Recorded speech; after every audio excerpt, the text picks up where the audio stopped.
Hi, welcome back to the Speakerstack music channel. This is video 13 of a sequence of videos where I break down how I've created a techno rock song in Ableton, and we're going to focus on a lead techno synth, and this is what it sounds like.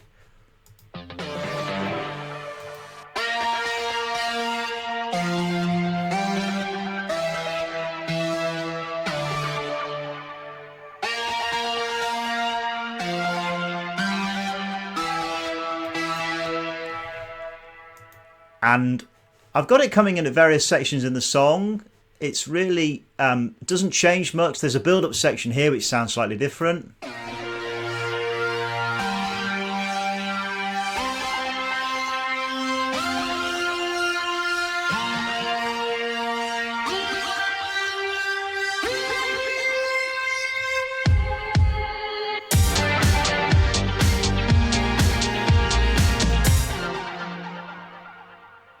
Cool.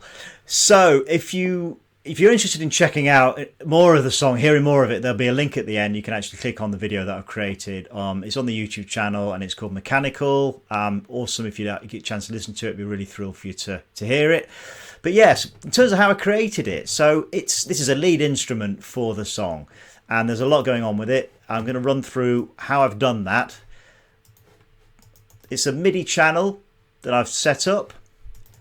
I've dropped in an Ableton Analogue instrument down here, lowered the octave, got a sawtooth wave going on with the shape. In terms of the envelope, the filter, high level of attack, so reaching the high velocity on those notes straight away. Moderate amount of decay, fair amount of sustain because I want those notes to ring out until they're finally released, and then in terms of the actual release on the note, once I have depressed it, just a little bit of release going on there. I don't want it to go on too long. It's not a pad. Just wanted it to kind of filter out, echo out a little bit. Got the frequency set at around 25%, the resonance set slightly higher. But again, you can play around with these parameters, create your own sound. I've got the vibrato on, although it's at 0%, so I'm not quite sure what that's doing. I've got the detuned unison at just under 10 and the glide set at 50%. That's probably everything there is to say on the actual analog instrument setup. I've then dropped an EQ8 in there, boosted the decibel levels at around 1000 hertz. Here you can see low pass high cut filter, high pass high cut low pass filter around 10,000, low pass high cut around 100. Pretty standard stuff there, stripping out all the lower frequencies, stripping out all the air and the high-end ambience from up there, because we've got other things in that section of the song.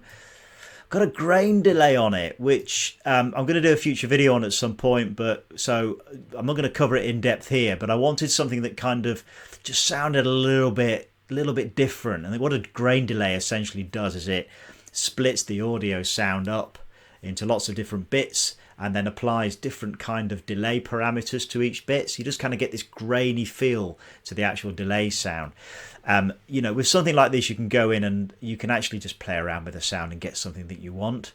But I hit upon a particular level of the sound here that I stuck with for the song. Got a mid-range fattener just to boost the signal, push it through in the mix there.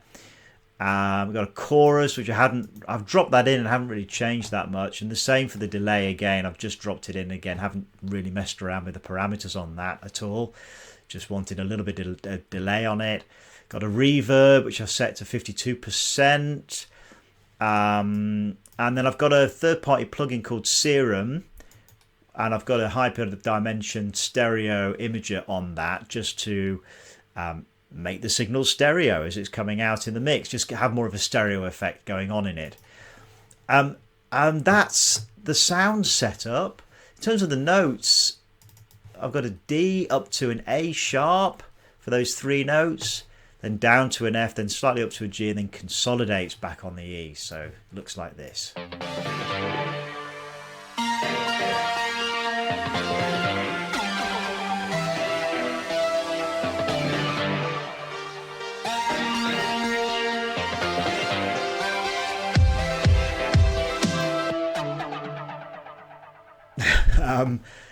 So as you were watching that work through the loop, you'll probably have seen that the sound was slightly behind when it was getting to the various parts of that loop, and the sound was kind of behind. It was delayed, and that's obviously the grain delay is kicking in there. And you can change that around with the actual instrument effect. If you go in and let's just pick a section, well, we'll use this one to loop.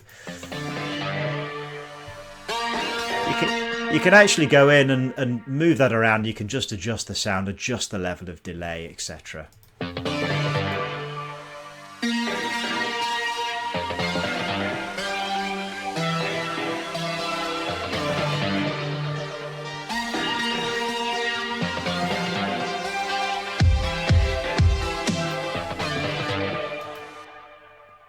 Cool.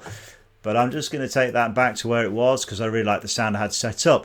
So that's the Lead Techno Synth. I really hope you found that useful. If you did, like the video, maybe consider subscribing to the channel. The next few videos we're going to have a look at the vocals and the guitars, and then we're going to do a final video where I just talk you through how I've mastered the song, and then that will wrap things up. So if you've watched some of these videos, brilliant, thank you for sticking with them. I hope you found them useful, or even if you've just been dipping in and kind of picked the odd one out, brilliant as well. Really great. I'm glad you're watching it. Hope you found it useful, and hopefully see you in the next video or one in the future. So thanks for watching, and see you in the next one. Cheers, bye.